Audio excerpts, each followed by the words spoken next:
let's speak about something which not many people are really mentioning right now. Spurs with Ange Postecoglou sitting 12th. They're closer to the relegation zone than they are the Champions League spots. On their day, they're a blistering, attacking side. But for the most part, they're poor, hapless, and look tactically naive. Now, people either love or hate Ange Postecoglou. I think he's a bit of a tit, to be honest. I reckon that he's arrogant. I reckon that he's stubborn, and his tactics show that. You know, Premier League managers can get to the very top through just being themselves and having this arrogant way. You know, David Coote, former Premier League referee, was sacked for speaking his mind about Jurgen Klopp.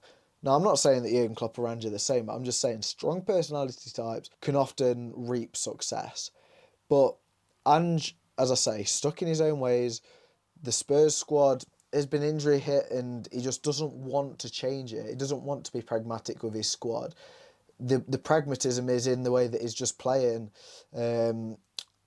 players out of position and saying, oh, this is the situation that I'm in. I've got to keep playing my side of football and trying to make it work. It's going to end in tears with Ange Postecoglou. So their last two results have been a 1-0 loss to Nottingham Forest and a 6-3 loss to Liverpool at home. The Liverpool result was one where, for large spells of the game, Spurs looked promising. They looked like there was quite lethal on the counter. But Arne Slot's Liverpool have this tendency of growing into games, understanding the tactical nuances of the opposition that they're against, and second half really dominating. That's exactly what happened in this match. And Nottingham Forest won because Nuno, their former manager, just seems to have a tactical identity which actually works, whereas Ange has a tactical identity which doesn't work. Archie Gray and Dragusin at centre-back is not the sort of centre-back pairing who you want to be trying to play an offside trap and playing really, really high, trying to play risky football. Archie Gray's never played a Premier League season. Dragusin came in a year ago and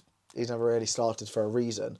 Jed Spence at right back, again, he's a fullback who his best football has been at wing back, playing on the last man of a defender and being a tricky player. In this Ange system, he's tasked with touch and go.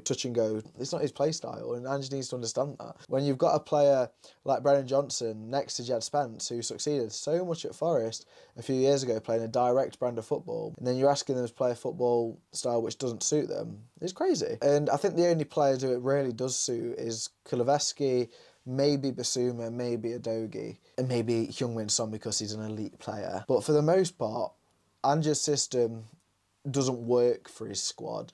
And as I say, they're currently sitting, 12th in the Premier League. Brentford are ahead of them, Fulham are ahead of them, Nottingham Forest, Newcastle, Bournemouth are all ahead of them. The only notable team behind them is Manchester United, and that's by 2 points. Manchester United are in a crisis. When is it time for people to wake up to the fact that Spurs are also in a crisis? 10 points off a relegation zone. I don't think they're going to go down. In 2023, Ange said this regarding his style of football.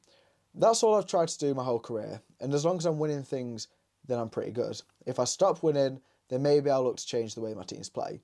Is it time for Ange to practice what he preaches and stop trying to replicate Pep's style of football, which in the past he's mentioned, which he basically does? And is it time for him to realise that his Spurs squad needs a bit of a different style of football? When they're playing well, they play very, very well. But you can't expect them to play very, very well all the time. For 18 months now, they've not done that. And when you're getting injuries to key players, you can't expect the replacements to come in and replicate the output. I think he needs to become a bit more pragmatic. I think he needs to stop being so stubborn to his system. And at the rate he's going, it's just going to be another manager who comes into the Premier League within 18 to 24 months, is washed out again, and the reputation is gone. If Nuno in a year can get Forest playing top 4 quality football, if Eddie Howe can come into Newcastle in about 3 or 4 years, has basically got them nailed on for European football every season.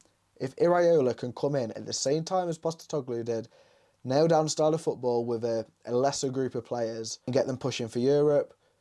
And what is Ange doing that these managers aren't? It's interesting, isn't it? It's very interesting, because would Iraola come into Spurs and do as well as he's done at Bournemouth? I'm not sure. I'm really not sure. But a part of me feels like Iraola could be a better fit for this side. I feel like Howe could be a better fit. I feel like Nuno, given time and recruitment, could be a better fit. But Ange has got success in the past at Celtic and in his native country. No, it wasn't native country, it was somewhere else, in Japan or something. The next 2 or 3 months, it could be fight or flight. So let me know down in the comments, what do you think about Spurs and Postecoglou, and should they get rid of him? Does he need to change? or is his style of football going to come to fruition eventually when players are back from injury? Let me know. I just did a video on Luton in the Championship. Remember them? Last season relegated from the Premier League. It's not going too well for them. I'll speak about that. Go give it a watch. Less than 10 minutes of your time. But until next time, thank you very much for watching.